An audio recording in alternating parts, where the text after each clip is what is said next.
syubhat. Ini. Itu para sufi juga bertaubat.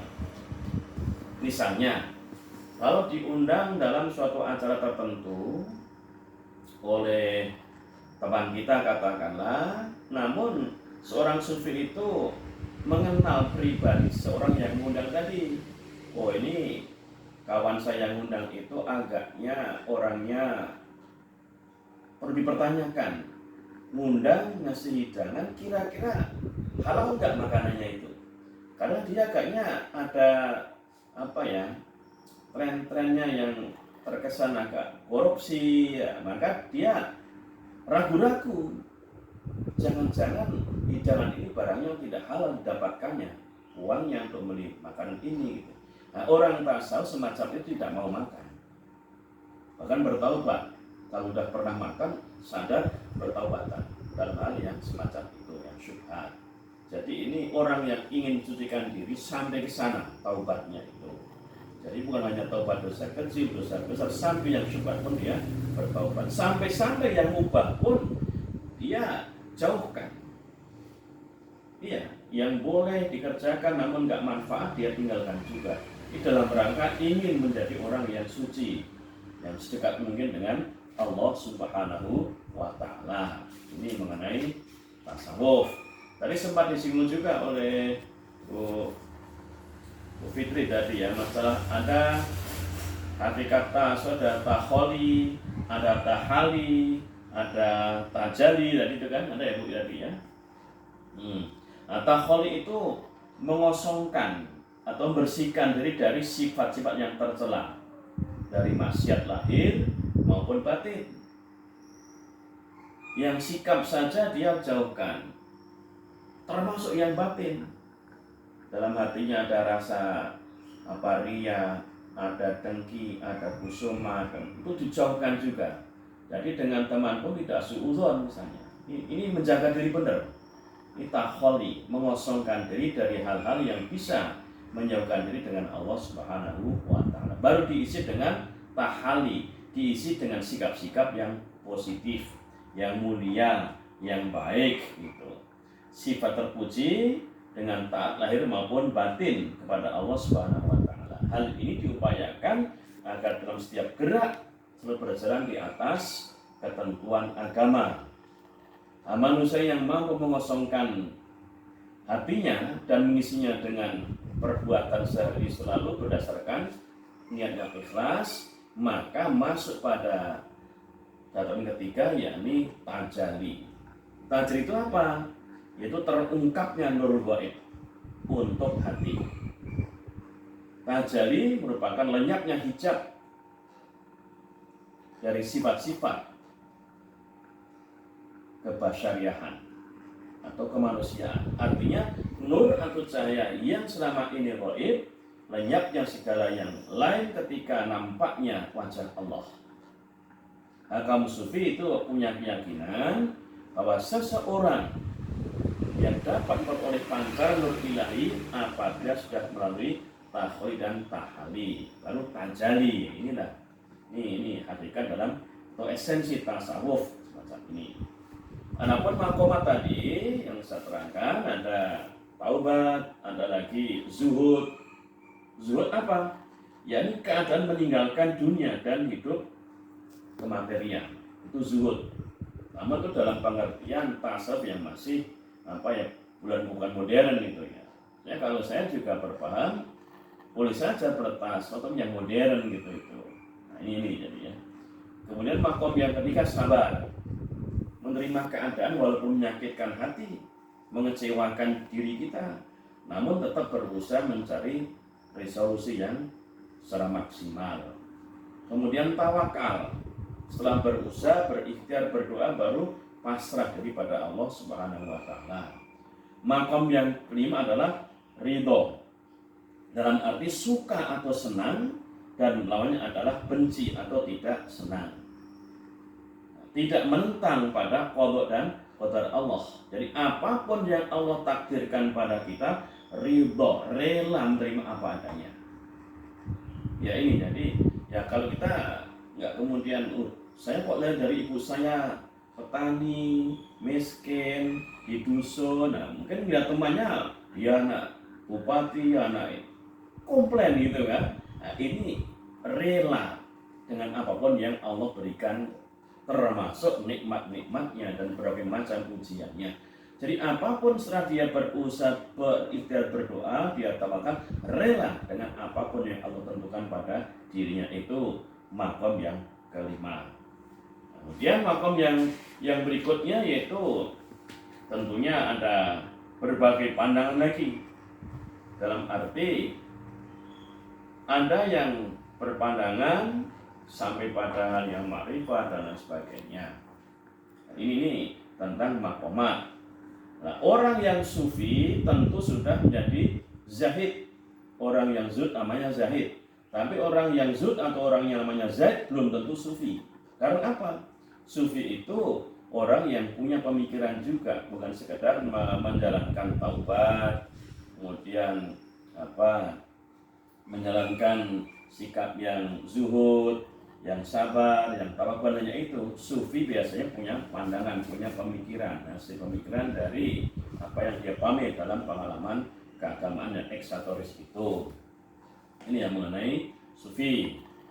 Oleh karena itu, kalau gimana sih meninggalkan keluarga?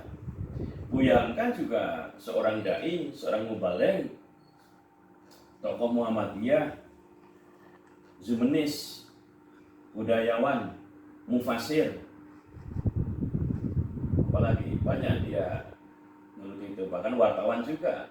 Tapi dia dalam berdakwah pernah juga sampai 3 bulan keluar khuruj, 3 bulan naik turun gunung berdakwah, namun juga punya kawan, kadanglah berdakwah ke sana dikasih kelapa, ya diterima ya buat ajudannya tadi Buyamka. Sampai-sampai apa?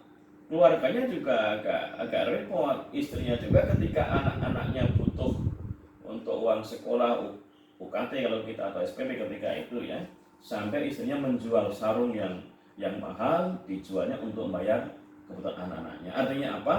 Keluarganya ridho kalau Buya Hamka yang lulusan SMP kasarnya, tapi seorang profesor doktor ya, dapat gelar doktor pertama kali dari Al-Azhar untuk orang Indonesia, termasuk sampai gelar profesor. Orang yang sudah SMP saja bisa menjadi dosen. Nah, ini Prof. Buya Hamka. Dan saya cenderung pola pemahaman dia tasawufnya modern. Artinya apa? Dia di era tahun 60-an sudah punya mobil dia. Iya, jasnya bagus. Tapi kenapa dia nampak sederhana? Loh ini loh. Jadi orangnya cukup berilmu, cukup berekonomi, tapi sikapnya sederhana. Nah, ini tasawuf begitu itu, bukan karena miskin, bukan, tapi sikapnya sederhana, bukan ria, bukan. Kalau kita kadang-kala ada yang beli baju aja harganya 26.000 tapi nampak glamor gitu kan. Nah, ini jadi performanya gitu itu, nampak sederhana. Ya kayak apa ibu inilah saya lihat sederhana semuanya ini, tapi berkualitas gitu kan. Nah, ini. Nah, kemudian bagaimana hukum khuruj? Ya kalau memang keluarganya memahami, menerima, tidak ada persoalan, tapi juga bisa dimaklumi asalkan apa yang dia sampaikan dalam rangka jihad fi sabilillah. Namun ketika bikin masalah di masyarakat, kemudian di masjid, tinggal di masjid, masjidnya kotor, merasa lingkungan terganggu, ini juga perlu diluruskan. Nah, furud ada yang furud itu sampai furud pertama sepekan, kedua sampai sekian bulan gitu. Saya pernah ada juga datang ke rumah itu di tahun 90-an, saya pulang dari ceramah, ada seorang mahasiswa yang menyampaikan, Ustadz itu sudah mengikuti Nabi ya apanya. Ketika itu saya pakai baju koko semacam inilah kurang lebih.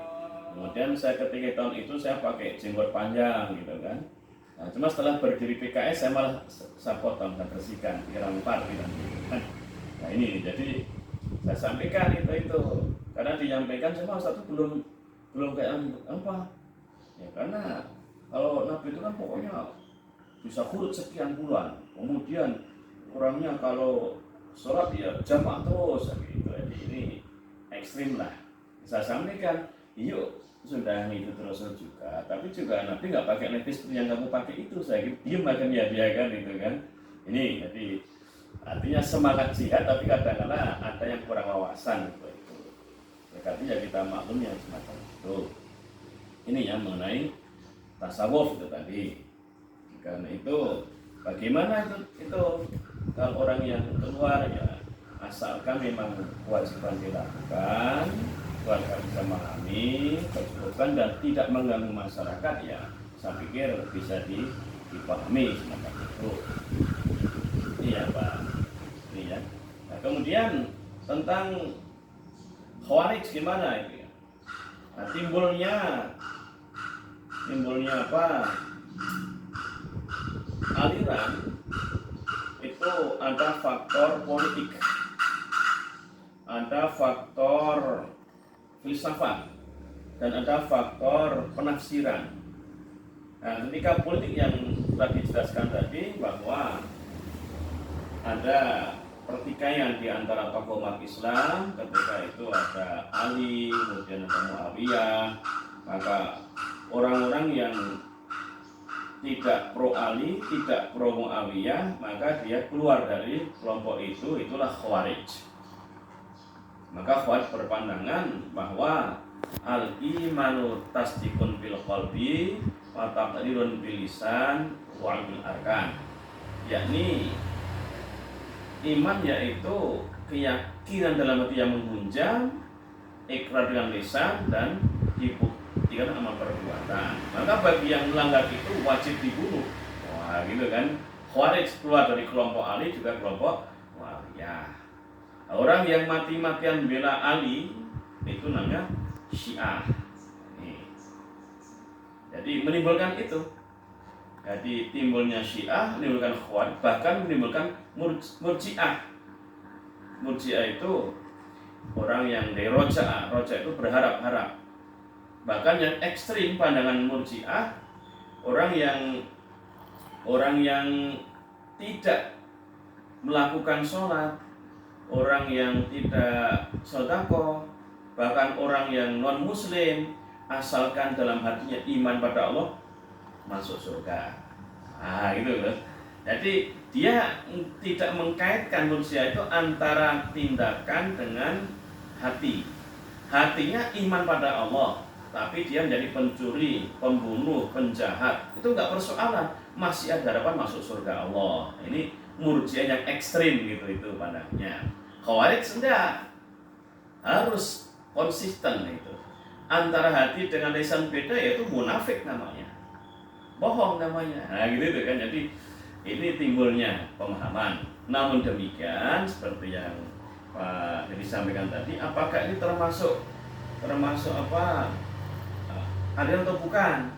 Memang pada awalnya Syiah itu ya faktor politik. Namun dalam perkembangannya agaknya juga berkembang pesat dan memang agak menarik. Justru kelebihan Syiah ini adalah dalam hal politik semacam inilah.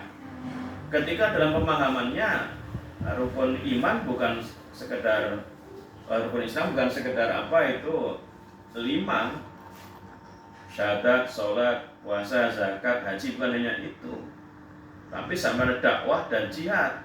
Maka perang itu jadi rukun Islam. Inilah kelebihannya mereka. Maka di Iran itu sampai militernya sangat tinggi. Amerika saja mikir-mikir melawan Iran yang notabene saudara kita Syiah juga. Dan pernah dulu tahun berapa? Tahun 80-an berkelahi dengan Indonesia hampir saja dari Iran mau ke Indonesia mau perang, maka Buya Hamka yang meredakan ketika itu. Sehingga Buya Hamka berpaham, menyatakan bahwa bagaimanapun